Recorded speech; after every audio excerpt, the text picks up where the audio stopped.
Success? Oh, hi. Glad you're here. I'm glad to be with you.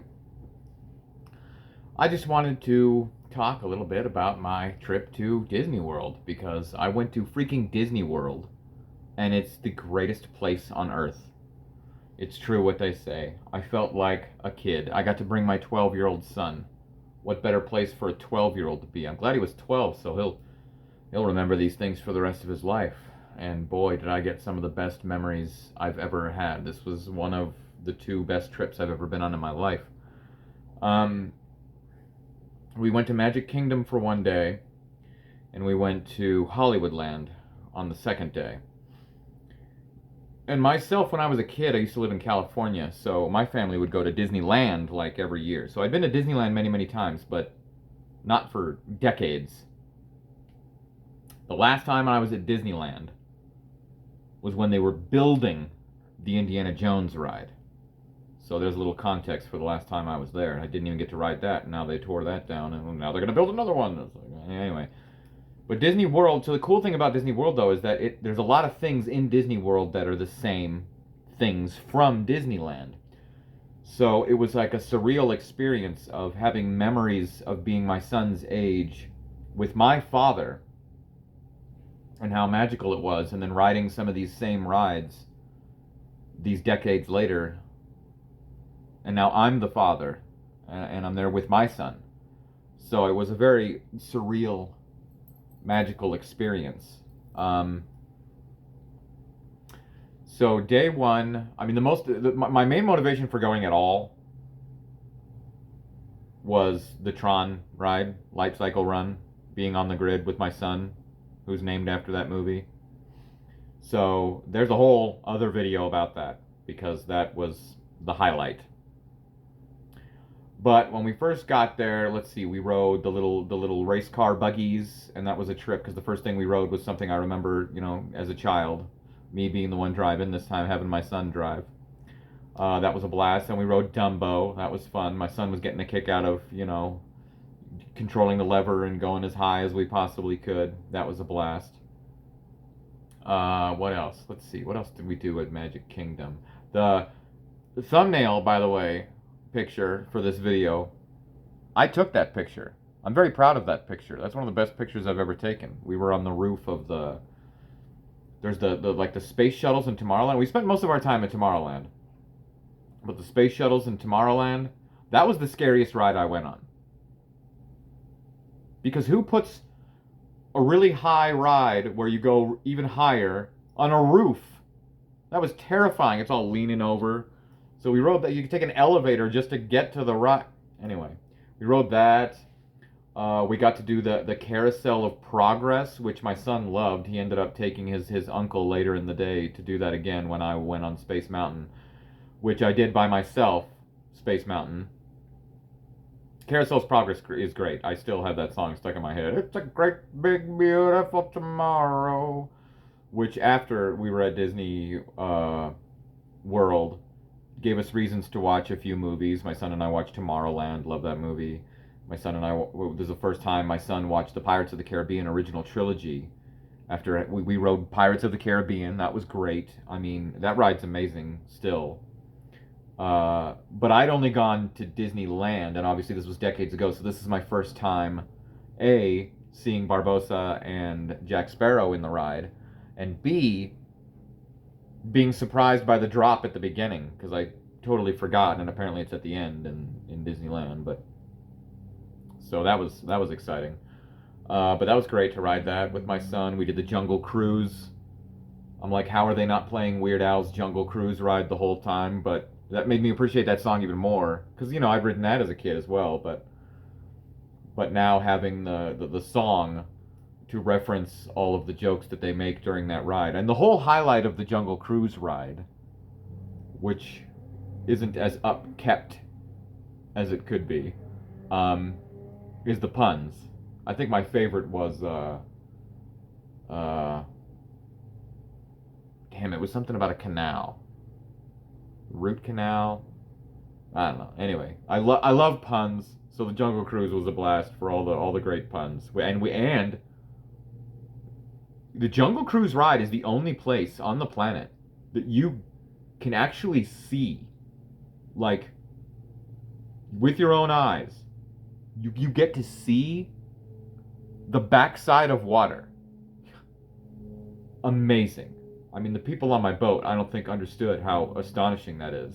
They didn't appreciate that as much as my son and I did. The backside of water. Anyway, what else did we do? We did Pirates, we did that, we did this, we did pretty much everything in Tomorrowland. Oh yeah, because I rode Space Mountain by myself because when I was a kid, when I was my son's age, maybe a little bit younger, my mother took me on Space Mountain.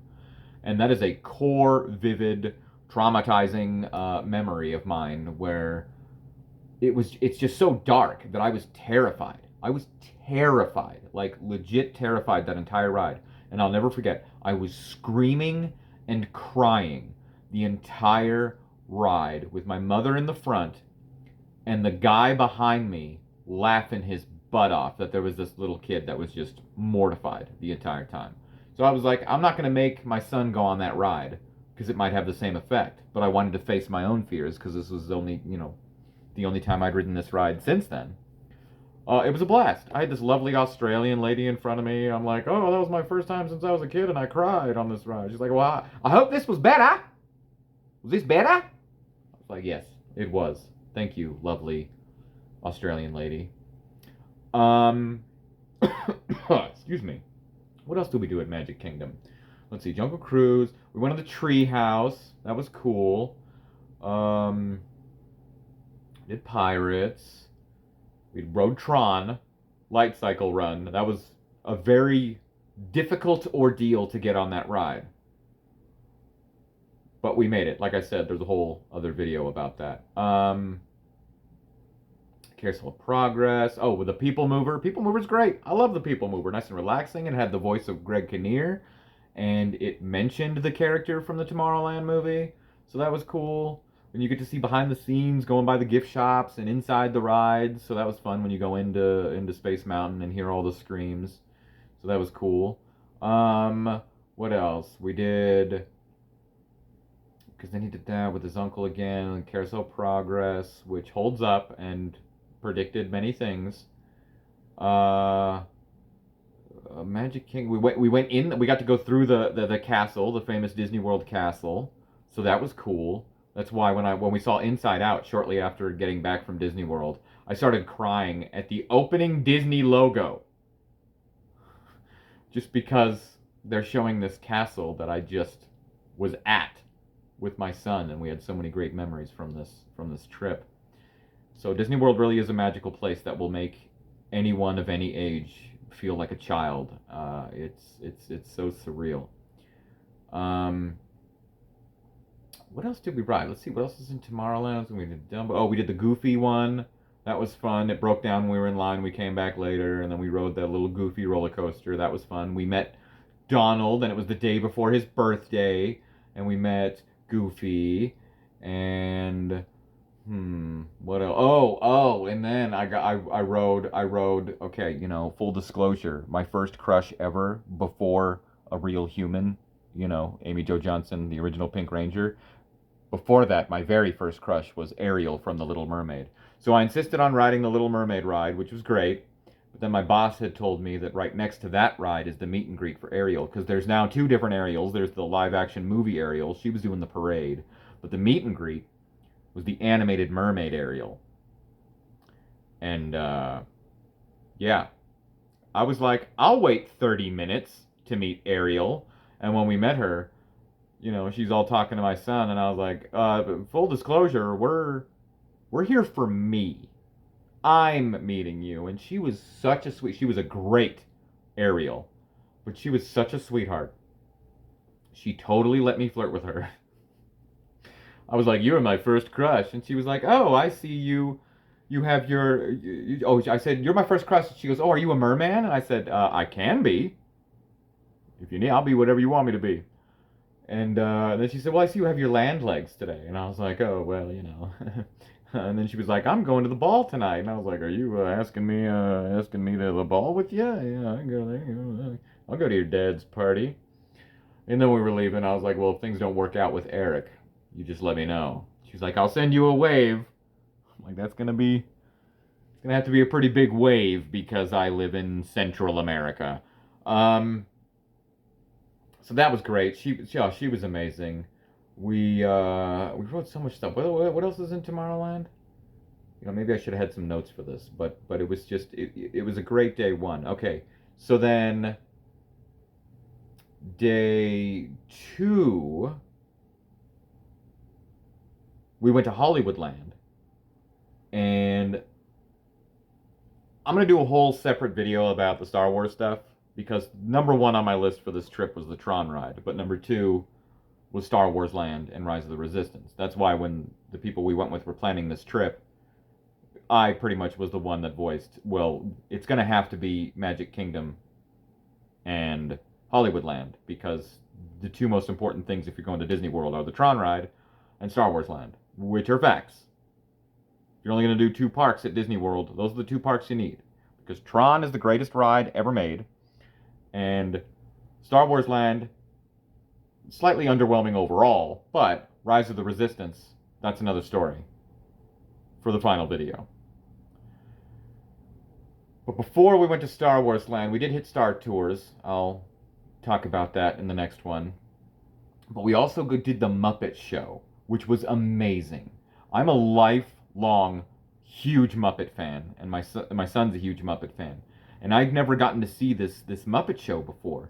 But it's like a 3D movie that's also a live show in a theater, and you get in real life IRL, you get the two grumpy old men in the balcony, you get the bunny dude, and you get Sweetums running around. Oh, and people weren't looking behind us when he started talking. My son pointed it out. He's like, "Look back there," and we're like, "Oh snap!" Because you have Swedish Chef, like my favorite Muppet, up there with Pepe. He's back there, but nobody else was looking back. They missed it. And I'm like, oh yeah, Swedish Chef. And then there's cannons, and then the effects they use during this show. They're incorporating real bubbles. They're incorporating like the walls getting torn apart during this 3D movie that was made in like the late 80s. And they're still using the same movie that Jim Henson directed. So that was quite a treat. It was literally like seeing the Muppets live. That was amazing. I loved it. And then my son insisted we all go on Mickey's Railway or Mickey's Crazy, this new ride of Mickey's Railway or something. And it uses the same technology as Rise of the Resistance. But my son was convincing all of us in the party, including these two kids that were younger than him, and all of us. We were standing in this 45-minute line. Lines actually weren't too bad, and using the app is very convenient, where it tells you how long the wait time or when a ride is closed. That was another thing about the Tron ride, is that it said it was closed the night before, and I was like, great, we came here for no reason. But apparently these rides just break down frequently throughout the day, especially the newer ones. I forgot to mention that in my Tron video, but there was a time where I thought maybe we wouldn't get to ride that ride. I'm very thankful we did. But anyway, so we go on this Mickey ride, and my son convinces us that all it is we're going into a theater to watch some cartoons.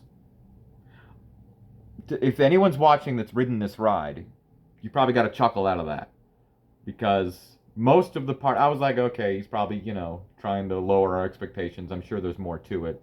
But he convinced everybody that we're just going to go watch some cartoons. And they shuffle us into this theater, and sure enough, it's a movie screen, and we're just standing there watching cartoons. But then all of a sudden the freaking screen explodes. Like explodes, like opens up. It's all torn up. And we go inside the cartoon. And then we get on a train with Goofy driving. And then we're going through with all these projected stuff, these animatronics, and then all of a sudden the cars break up and we're all on our own. And then my favorite part was then you go on this little nook, and you're going down a waterfall. That was crazy. And it was just this insane, exhilarating, fantastic ride. Oh my goodness. I had such a blast, and everybody's minds were blown. That ride is astounding. I loved it. Absolutely fantastic ride. So that was great. That was like the number two thing that my son wanted to do behind Tron, obviously. So that was a blast. So Hollywoodland was great. The only bummer is pretty much after the Muppets and the Mickey thing, my son and I were like, okay, bye, we're gonna go check out Star Wars Land. And the rest of the day was spent, especially since the rest of our party wanted to leave early. It was hot. Never leave Disney World early, but when you're well off, I guess you can afford to fly across the country and just hang out for a few hours. Anyway, so the rest of our time was spent in Star Wars Land before we left. So we didn't get to see like all the Toy Story stuff and most of Hollywood Land. Like Magic Kingdom we explored most of with getting all of the classic right. Oh, we also at Magic Kingdom did It's a Small World. You have to do It's a Small World. That ride's quite something. Got to see the clock open right in front of our face. That was pretty cool. So we did that as well. The line was too long for Peter Pan, and I was like, man, who cares? But then after the fact, my friend was telling me about Peter Pan, and then I ended up getting that Peter Pan Lego set, and I was like, dang, we should have rode Peter Pan. Oh well, maybe there'll be another time. But all that matters is we rode light cycles, and we went to a galaxy far, far away. So, but overall, with the 2 days, Hollywood Land, we also did, Mickey and the Muppets, and then the rest was Star Wars, and then Magic Kingdom, all that classic stuff. The Dumbo, the Goofy ride, the meet and greet, Ariel, Little Mermaid, Pirates of the Caribbean, Jungle Cruise. If I had my map, I'd probably remember anything I'm forgetting. I don't think I'm forgetting anything, because in Tomorrowland we did everything. I did Space Mountain, we did the People Mover, we did Carousel of Progress, the Tron ride, of course. I can't tell you what an amazing experience that was. Yeah, that's pretty much the gist of the overall like what we did at Disney World. But it was an amazing, amazing experience. One of the best times of my life. What a park. There's no wonder they called it Disney World, because when you're driving to it, it's like.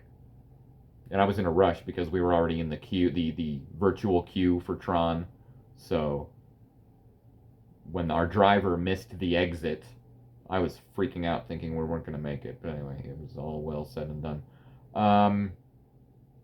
Yeah, because that whole there, like the amount of land that Disney World is, like it really is an entire world. Like it's such a huge part of Florida. With what, it's like 5 parks. Man, and we only went to 2, and one day wasn't even enough for each. So if you want to go to all the parks at Disney World, you need at least a week. I'll tell you that right now. And if you're only going to 1 or 2, you need like 3 or 4 days, because I'd say probably 2 days each park you'd be able to get everything in, depending on how busy it is. But it was just such an amazing experience to experience that with my 12-year-old son, and I myself feeling like a 12-year-old. I remember when we first got there, day one at Magic Kingdom, and just walking through the deals, and then seeing the castle. But that picture I took was on the roof. Yeah, I already mentioned that. It was right at sunset, and we were on the roof, on that, like either right before or right after on that ride. And I was like, oh, that'd be a good picture. Boy, was it. Oh, that's right. We also did. I was trying to convince him all day to do the Haunted Mansion, and he didn't want to. He thought it would be scary. And then I finally convinced him because he really wanted to build a droid the next day at Star Wars Land. And I was like, I'll tell you what. If you ride Haunted Mansion with me, I'll buy you a droid. Sure enough. We barely had enough time to get into Haunted Mansion, and it was dark. I was glad it was dark for that. It was nice and spooky, because the people we were with were going to leave soon, and we were like, all right, well, we're going to hit this ride real quick, and then we'll meet up with you. So we ride Haunted Mansion, which my son ended up loving. God, what a classic. Love that ride. That was the one thing that blew his mind. He was like, I can't figure out how they did this. I was like, well, I know how they did it, but I guess I won't spoil it for you, because it is pretty amazing that not only they use these techniques and technology for that ride, but that it was built decades ago with some of the best technology to date. So that was quite something. But then we get out of the Haunted Mansion, and we're like, oh, okay, we better meet up with our people. They said they're up front, and all of a sudden they're like, stop, you can't come through here. I'm like, okay. And we were stuck where we were because they were about to start the fireworks show. So we weren't planning on seeing the fireworks show, but we ended up forced to watch the fireworks show. And we were like right to the side of the castle. And my son was so thankful because he said it was on his bucket list to hear When You Wish Upon a Star at Disney World. And then he got to hear it during the fireworks show with all this cool stuff being projected on the castle. So we had this great view of like the fireworks right here, right next to the left of us, and then right in front of us, we were to the right or left, depending on your. We were just to the side of the castle, seeing all the cool projections. So we got to see this cool fireworks show, and then Tinkerbell flying on the thing. I remember seeing like that zip line earlier in the day and being like, I think that's meant for somebody to actually go down. Is that like for Tinkerbell or something for the fireworks show? And sure enough, yep, it's for Tinkerbell for the fireworks show. And Tinkerbell, if you freaking fly there, man, that would be terrifying. That thing is so high up. Good on her. It was magical. It was a great experience, both Hollywoodland and Magic Kingdom, and I just had so much fun with my son. It was everything I could have wanted and more, and we didn't even do nearly everything. So I'm very thankful. I'm very lucky. Disney World is the best. It's a billion times better than Disneyland. And I will discuss the tail end of our experience in Star Wars Land in the final video here because I'll have a whole bunch to talk about with that alone. That again was our main motivation for going to Hollywoodland. But I'm glad that we got to see the Muppets, and I'm glad that we rode that Mickey ride because man, that thing was a blast. Oh, so much fun. This park is so immersive. Disney really knows what they're doing. I can't complain. More power to them. Let them own everything so that we can have rides of everything and anything. And I tell you, dreams do come true. Okie dokie.